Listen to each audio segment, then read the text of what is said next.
భారత్ మాతా కి విశాఖపట్నం సత్తా ఇది కాదు. భారత్ మాతా కి అక్కడ ఢిల్లీ దాకా వినిపించాలా లేదా? భారత్ మాతా కి 3 రోజుల్లో మన అందరి ప్రియతమ నాయకుడు, ఇవాళ ప్రపంచ నాయకుడు నరేంద్ర మోడీ గారి పుట్టినరోజు ఉంది. మనం భారత మాతాకి జై అని చేసే నినాదం ఒక పొలికేక రూపంలో మోడీ గారి చెవులకు చేరాలా వద్దా? భారత్ మాతాకి నరేంద్ర మోడీ గారి నాయకత్వం, జగత్ ప్రకాష్ నడ్డా గారి నాయకత్వం, అమిత్ షా గారి నాయకత్వం, టీవీఎన్ మాధవ్ గారి నాయకత్వం. భారత్ మాతాకి వందే వందే వందే. భారత్ మాతాకి జిందాబాద్ జిందాబాద్ జిందాబాద్ జిందాబాద్. వేదిక మీద ఉన్న గౌరవ పార్లమెంట్ సభ్యులు, శాసన సభ్యులు, పార్టీ రాష్ట్ర పదాధికారులు, జిల్లా అధ్యక్షులు, అధికార ప్రతినిధులు, ఇతర బాధ్యతల్లో పనిచేస్తున్న నాయకులు, అదేవిధంగా ఇవాళ విశాఖ జిల్లా నుంచి వేల సంఖ్యలో తరలి వచ్చిన పార్టీ సహచర కార్యకర్తలకి, సోదర సోదరీమణులందరికీ కూడా చేతులెత్తి నమస్కరిస్తున్నాను. మిత్రులారా, ఇవాళ మనమందరము సారథ్యం మహాసభ కార్యక్రమం జరుపుకోవడానికి ఇక్కడ రావడం జరిగింది. టీవీఎన్ మాధవ్ గారు రాష్ట్ర అధ్యక్ష బాధ్యతలు చేపట్టిన తర్వాత సారథ్యం పేరుతో ఈ రాష్ట్రంలోని 25 జిల్లాలకు వెళ్ళి ఇవాళ 26వ జిల్లాగా విశాఖపట్నం ఎంచుకున్నారు. వెళ్ళిన ప్రతి చోట కార్యకర్తలను ఉత్తేజపరుస్తూ, ప్రజలతో మమేకమవుతూ, మేధావులతో కలిసిపోతూ, ఇవాళ సమకాలీన రాజకీయ, సామాజిక, ఆర్థిక పరిస్థితులపై విస్తృతంగా ప్రచారం చేస్తూ గత 11 సంవత్సరాల క్రితం ప్రజల ఆశీర్వాదంతో ప్రధానమంత్రిగా బాధ్యతలు చేపట్టిన నరేంద్ర మోడీ గారు ప్రజల జీవితాల్లో తీసుకొచ్చిన సమూలమైన మార్పు, మౌలిక సదుపాయాల కల్పన, ప్రపంచ దేశాల్లో గణనీయంగా పెరిగిన భారత్ ఆదరణ గురించి ప్రజల్లోకి తీసుకెళ్తూ, ఇవాళ భారతీయ జనతా పార్టీ అంటే ఒక అభివృద్ధిని కాంక్షించే పార్టీ, ప్రజల సంక్షేమాన్ని కాంక్షించే పార్టీ, ఒక చిత్తశుద్ధి నిబద్ధత కలిగిన పార్టీ, అభివృద్ధి రాజకీయాలు మాత్రమే చేసే సంస్కృతి కలిగిన పార్టీగా ఇవాళ రాష్ట్ర ప్రజలందరూ కూడా చూస్తున్నారు. ఈ నేపథ్యంలో ముగింపు సభగా మహాసభని ఇక్కడ విశాఖపట్నంలో చేయాలంటే 25 జిల్లాల్లో ఎటువంటి కార్యక్రమాలు జరిగాయి, సారథ్యం సభ సందర్భంగా ప్రజల్లో ఎటువంటి ఆదరణ పెరిగిందనే విషయాన్ని తెలియజెప్పడానికే ఇవాళ మన అందరి జాతీయ అధ్యక్షులు, మన ప్రియతమ నాయకులు శ్రీ జగత్ ప్రకాష్ నడ్డా గారు ఇవాళ విశాఖపట్నంకి రావడం జరిగింది. మిత్రులారా, ఈ 11 సంవత్సరాల్లో కేవలం మన ఆంధ్రప్రదేశ్లో మాత్రమే కాదు, దేశమంతా కూడా అభివృద్ధి పరుగులు తీస్తా ఉంది.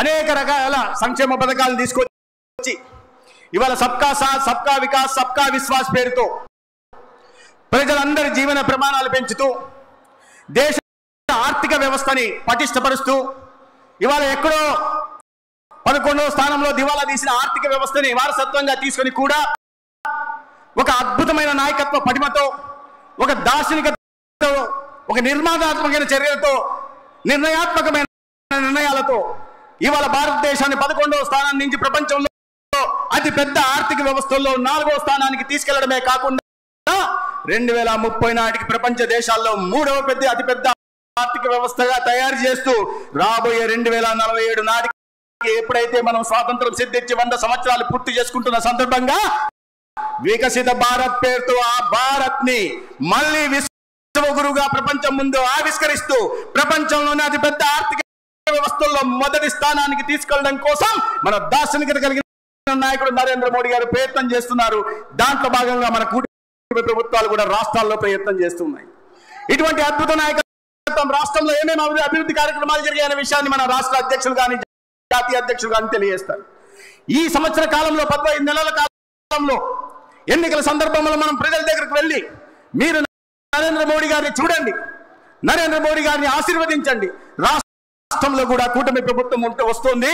చంద్రబాబు నాయుడు గారు, పవన్ కళ్యాణ్ గారి నాయకత్వంలో కేంద్రంలో నరేంద్ర మోడీ గారి నాయకత్వంలో, రాష్ట్రంలో చంద్రబాబు నాయుడు గారు, పవన్ కళ్యాణ్ గారు, అదే విధంగా బీజేపీ నాయకత్వంలో ప్రభుత్వం ఏర్పాటు అవుతే డబుల్ ఇంజన్ సర్కార్ ఏర్పాటు అవుతుంది. అభివృద్ధి దానంతకదే ఆంధ్రప్రదేశ్ లో పరుగులు పెడుతుంది. సంక్షేమ పథకాల ఫలాలు అందుతాయని హామీ ఇచ్చాము. హామీలకు అనుగుణంగా ఇవాళ రాష్ట్ర ప్రజలు మనల్ని ఆశీర్వదించారు, మన నాయకత్వం మీద విశ్వాసాన్ని ప్రకటించారు.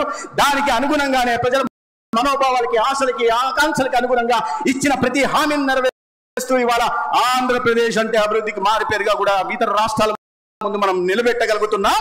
దానికి సంపూర్ణంగా కేంద్రం నుంచి నరేంద్ర మోడీ గారు ప్రభుత్వం అందిస్తున్న సహకారం కూడా ఒక ప్రధాన కారణం అనే విషయాన్ని నేను కాదు, ప్రతి సందర్భంలో కూడా మన రాష్ట్ర ముఖ్యమంత్రి చంద్రబాబు నాయుడు గారు వెంటిలేటర్ మీద ఉంటున్న రాష్ట్రాన్ని ఇవాళ ఐసీయూలోకి, అక్కడి నుంచి జనరల్ వార్డుకి తీసుకెళ్లే దిశగా నరేంద్ర మోడీ గారు సహకారం అనేక సందర్భాల్లో వారు చెప్పడం జరిగింది.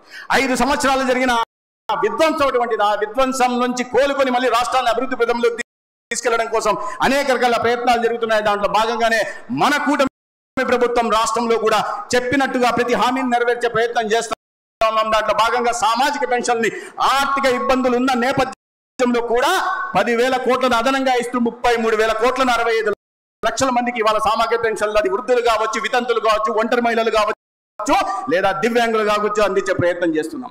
అదేవిధంగా దీపం పథకాన్ని ఉచితంగా అందిస్తూ ఇవాళ 1 కోటి మందికి పైగా 3 సిలిండర్ని రాష్ట్రమంతా అక్క చెల్లెలకు ఉచితంగా అందించే ప్రయత్నం చేస్తున్నాం.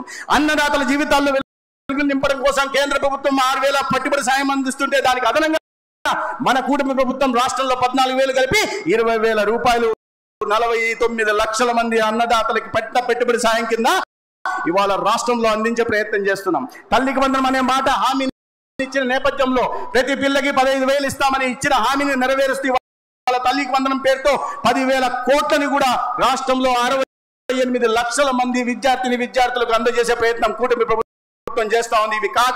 ఇవి కాక ఆడ అక్క చెల్లెలకి, సోదరిమణులకు అందరికీ శ్రీ శక్తి పథకం కింద ఉచిత రవాణా సౌకర్యం ఆర్టీసీ బస్సుల్లో కల్పిస్తామని హామీ ఇచ్చాము. ఆ హామీని కూడా నెరవేరుస్తుంటే ఇవాళ అనేక చోట్ల వెళ్ళిన చోట అంతా చెప్తున్నారు.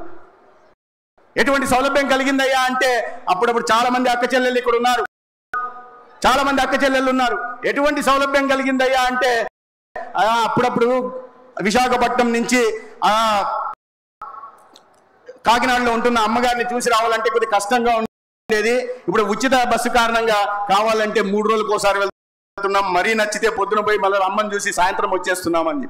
ఎప్పుడైనా అత్తను చూడడానికి వెళ్ళే అక్క చెల్లెళ్ళు, నేను ఎవరికి తప్పు పట్టట్లా, అత్తని అప్పుడప్పుడు చూద్దామనుకున్న అక్క చెల్లెళ్ళు ఇవాళ వారానికి ఒకసారో నెలకోసారి కూడా, నెలకు ఒక్కసారన్నా పోయి అత్తగారిని చూసి అత్తగారి సేవలో తరించి వస్తున్నారు.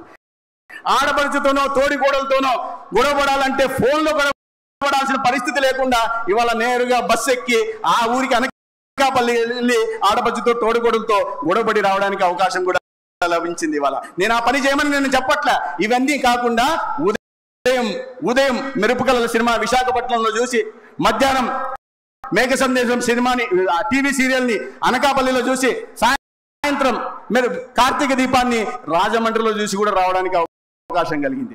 ఇవన్నీ నేను చేయమని నేను చెప్పట్లా, కానీ అటువంటి సౌలభ్యం మనకి ఇవాళ ఈ రాష్ట్రంలో కలిగింది.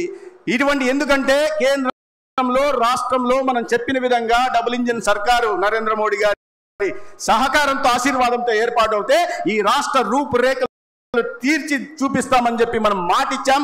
దానికి ముందు 2014 14-15 సందర్భంగా ఈ దేశంలో ఉంటున్న అత్యంత ప్రతిష్టాత్మక సంస్థలు ఏవైనా విద్యా సంస్థలు అంటే ప్రతి ఒక్కటి కూడా ఆంధ్రప్రదేశ్కి వచ్చింది. ఐఐఎం కావచ్చు, ఐఐటి కావచ్చు, ఐఐటిడిఎం కావచ్చు, కల్నరీ ఇన్స్టిట్యూట్ కావచ్చు, లేదా Indian institute of technology management కావచ్చు, సిపెట్ కావచ్చు, petroleum institute of engineering technology కావచ్చు, లేకపోతే ఐఐఎఫ్టి కావచ్చు, లేకపోతే ఐఐటిడిఎం కావచ్చు, ఏ సెంట్రల్ యూనివర్సిటీ కావచ్చు, ట్రైబల్ యూనివర్సిటీ కావచ్చు, హార్టికల్చర్ యూనివర్సిటీ కావచ్చు, లేదా అగ్రికల్చర్ యూనివర్సిటీ కావచ్చు, ప్రతి యూనివర్సిటీ ప్రతి విద్యా సంస్థ కూడా ఆంధ్రప్రదేశ్కి వచ్చింది. అదే విధంగా అది పోలవరానికి 29,000 కోట్ల నిధులు కావచ్చు, లేదా రాష్ట్ర రాజధాని నిర్మాణం కోసం గతంలో 2,500 కోట్లు, ఇవాళ 15,000 కోట్లు కలిపి 17,500 కోట్లు మాత్రమే కాకుండా ఆ రాజధాని చుట్టూ దాదాపు 65,000 కోట్ల అభివృద్ధి కార్యక్రమాలకు శ్రీకారం చుట్టం కావచ్చు, అమరావతి నుంచి బెంగళూరు దాకా ఎక్స్ప్రెస్ వే నిర్మాణం కావచ్చు, ఇవాళ అమరావతి చుట్టూ 190 కిలోమీటర్ల 23,000 కోట్లతో ఔటర్ రింగ్ రోడ్డు నిర్మాణం కావచ్చు, ఆర్థిక చోదక శక్తిగా కేంద్ర ప్రభుత్వం అందిస్తున్న సహకారంతో ఇవాళ దివాలా తీసిన ఆర్థిక వ్యవస్థగా పేరున్న ఆంధ్రప్రదేశ్ మళ్ళీ ఆర్థిక ప్రగతి దిశగా ఈ దేశం ముందు మిగతా రాష్ట్రాలకు రోల్ మోడల్ గా ఏర్పడే అవకాశం కూడా ఉంది. ఇవాళ ఒక దార్శనిక నాయకత్వం మన కేంద్రంలో ఉంది. ఇవాళ అదే విధంగా ఒక దార్శనిక నాయకత్వం ఇవాళ రాష్ట్రంలో చంద్రబాబు నాయుడు గారి రూపంలో, పవన్ కళ్యాణ్ గారి రూపంలో ఉంది. దానికి భారతీయ జనతా పార్టీ నాయకత్వం కూడా సంపూర్ణ సహకారం అందిస్తున్న విషయం కూడా మనకు తెలుసు. మిత్రులారా, నేను ఒక చెప్పదలుచుకున్నా, భారతీయ జనతా పార్టీ సంస్థాగతంగా ఆంధ్రప్రదేశ్లో విస్తరించాల్సిన అవసరం ఉంది. దానికి సంస్థాగతంగా పార్టీ విస్తరించాలంటే మొట్టమొదటగా ఎవరు దానికి బాధ్యత తీసుకోవాలంటే మనం అందరం కార్యకర్తల బాధ్యత తీసుకోవాల్సింది. ఇవాళ రాష్ట్రంలో శూన్యత ఉంది. గతంలో కూటమి ప్రభుత్వానికి 57% ఓట్లు వస్తే 43% ఇంకా శూన్యత ఉందనే విషయాన్ని మనం గుర్తించాలా. ఆ శూన్యతలోకి వెళ్లాల్సి ఉంది. మనం విస్తరించాల్సిన అవసరం ఉంది. భౌగోళికంగా విస్తరించాల్సి ఉంది. సమాజంలో ఉన్న ప్రతి వర్గం దగ్గరికి వెళ్లాల్సి ఉంది. సబ్కా సాత్, సబ్కా వికాస్, సబ్కా విశ్వాస్, సబ్కా ప్రయాస్ పేరుతో ఏ రకంగా రాష్ట్రాన్ని కానీ దేశాన్ని కానీ అభివృద్ధి పదంలో ముందుకు తీసుకెళ్తున్నాం. అదే సమయంలో మన దేశానికి అభివృద్ధి సంక్షేమం మాత్రమే కాకుండా మన దేశ సమగ్రతకు కానీ సమగ్రతకు కానీ లేదా సార్వభౌమాధికారానికి కానీ ఎవరైనా ముప్పు వాటింపజేయాలని చూస్తే అది ఆపరేషన్ సింధూర్ ద్వారా కానీ, లేదా హెయిర్ స్టెక్స్ ద్వారా కానీ, లేదా ఇతర దేశాలకి సర్జికల్ స్ట్రైక్స్ ద్వారా కానీ వారికి అర్థమయ్యే భాషలో వారికే సమాధానం చెప్తూ ఇవాళ పాకిస్తాన్ మాత్రమే కాదు, చైనా కానీ, అమెరికా లాంటి చాలా డెవలప్డ్ నేషన్ అని చెప్పుకుంటూ దేశాలు కూడా మన వైపు అస్వదృష్టితో, చెడు దృష్టితో ఎత్తి చూడాలని చెప్తే భయపడే పరిస్థితిని ఇవాళ నరేంద్ర మోడీ గారి నాయకత్వం ప్రపంచ దేశాలకు చూపించి ఒక సమర్థ నాయకత్వం అనేది ఎలా ఉంటుందో భారత్ చూసి నేర్చుకోండి అని చెప్పే దిశగా కూడా ఇవాళ ప్రయత్నాలు జరిగాయి. ప్రపంచవ్యాప్తంగా కూడా మనల్ని గమనిస్తూ ఉన్నారు. దాని కారణంగానే ఇవాళ ప్రపంచం అంతా మన వైపు చూస్తూ ఉంది. ఒక చిన్న విషయం చెప్పి నేను ముగిస్తాను. మన నాయకత్వం ఏ రకంగా ఉందని చెప్పే విషయాన్ని చెప్పేసి ముగిస్తాను. నేను ఇటీవల లండన్కి వెళ్ళాను. లండన్కి వెళ్ళి టాక్సీ ఎక్కి వీళ్ళు చెప్పా షోటీస్ వచ్చి తీసుకెళ్ళండి అని. వాడు మీకు దగ్గర పోస్టల్ కూడా మ్యాప్ ఉందా అన్నాడు. గూగుల్ ఉందా అని గూగుల్ తీసి ఇచ్చా. ఫోన్ చేశాడు. ఫోన్ నాకు మళ్ళీ ఇస్తున్నప్పుడు ఆ ఫోన్ స్విచ్ అయ్యేసరికి దాని మీద ప్రాపప్ అయింది ఫోటో. దాంట్లో నేను నరేంద్ర మోడీ గారితో షేక్ హ్యాండ్ ఇస్తూ ఫోటోలో ఉన్నా. ఆ ఫోటో చూసి ఆయన అన్నాడు, give me that phone back అన్నాడు. ఆ ఫోన్ ఒకసారి ఇవ్వు అని. నేను భయపడ్డా, ఏంద్ర ఫోన్ అడుగుతున్నాడు. నా పక్కన ఉన్న మిత్రుడు, అన్న ఫోన్ ఇయ్యద్దన్నా, ఇస్తే ఫోన్ తీసుకొని పారిపోతాడేమో అని. నేనన్నా 20 లక్షల రూపాయల కారు ఉంది, వాడు ఫోన్ తీసుకొని 50,000 ఫోన్ తీసుకొని పారిపోతే మనకు 20 లక్షల కారు తీసుకొని పారిపోదామని ధైర్యంగా ఇచ్చా. ఆ ఫోన్ తీసుకున్న తర్వాత చూసి, man is this mister Modi అన్నాడు. ఐ సెడ్ ఎస్, మోదీ గారు అని. నీకు తెలుసా అన్నాడు. మరి బాబు, నేను భారతీయ జనతా పార్టీకి దేశంలో ఉన్న 10 మంది జాతీయ కార్యదర్శుల్లో నేను ఒకటి అంటే వాడు నమ్మడు కాబట్టి నా సైజును చూసి నేను భారతీయ జనతా పార్టీ కార్యకర్త అన్నా. Man you know mister Modi అన్నాడు. మళ్ళీ తెలుసా అని. అరే తెలుసు కదయా, చూస్తున్నావు కదా. నువ్వు you shook hands with him అన్నాడు. నువ్వు ఆయన షేక్ హ్యాండ్ ఇచ్చావని. అరే ఫోటోలో కనిపిస్తుంది కదా సోదరా అన్న. వాడు మళ్ళా వెనక్కి వాళ్ళి నా వైపు చేయి ఇచ్చాడు నాకు. Man give me your hand అని. నా మిత్రుడు మళ్ళీ నాకు వైపు భయంగా చూశాడు. అన్న ఇంతసేపు ఫోన్ అడిగాడు, ఇప్పుడు చెయ్యి అడుగుతున్నాడు, వీడేదో కొద్దిగా డౌట్ఫుల్గా ఉన్నాడని. నేను ధైర్యంగా చెయ్యి ఇచ్చా. వాడు వంగి నా వైపు చెయ్యి తీసుకొని, man you shook hands up mister Modi, let me Sheikh your hands and let me have the pleasure of shaking the hands up mister Modi. Modi is a global leader అన్నాడు. నువ్వు మోడీ గారి చేతులు షేక్ హ్యాండ్ ఇచ్చావు, నీ చేతి నేను షేక్ హ్యాండ్ ఇస్తా. నరేంద్ర మోడీ గారి చేతులను షేక్ హ్యాండ్ ఇచ్చినట్టుగా నేను భావిస్తా. ఎందుకంటే నరేంద్ర మోడీ అనే వ్యక్తి ఇవాళ ప్రపంచ నాయకుడు అని చెప్పాడు. ఆ మాట ఎవరన్నా మా వైఎస్ చౌదరి గారో లేదా పివిఎన్ మాధవ్ గారో లేదా మన రాష్ట్రానికి ఇతర రాష్ట్రాలకు సంబంధించిన వాళ్ళు చెప్పింటే నేను గర్వపడేవాని కాదు.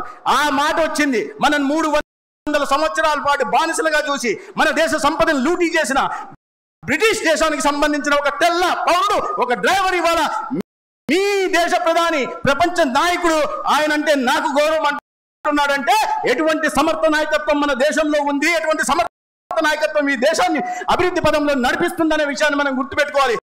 అటువంటి నాయకత్వం ఉన్నప్పుడే పార్టీని మనం విస్తరించడానికి అవకాశం ఉంది. ప్రతి కార్యకర్త దీంట్లో ఈ యజ్ఞంలో ఒక సమిధలాగా మారాలా, పార్టీని విస్తరించే ప్రయత్నం చేయాలా అని కోరుకుంటూ ఇవాళ మిమ్మల్ని అందరినీ కలిసే అవకాశం కలిగించినందుకు నేను రాష్ట్ర పార్టీకి ధన్యవాదాలు తెలియజేసుకుంటా, సెలవు తీసుకుంటాను. భారత్ మాతా కీ, భారత్ మాతా కీ. నరేంద్ర మోడీ గారి నాయకత్వం, జగత్ ప్రకాష్ నడ్డా గారి నాయకత్వం. జై హింద్. ధన్యవాదాలన్నా. మన అతిథులు ఇప్పుడే గ్రౌండ్లోకి ప్రవేశించారు. ఒకసారి అందరూ కూడా గట్టిగా వారికి భారత్ మాతా కే స్వాగత నినాదాలతో వారికి స్వాగతం పలుకుదాం. భారత్ మాతా కే. వెనుక ఉన్నటువంటి స్వదేశీ మరియు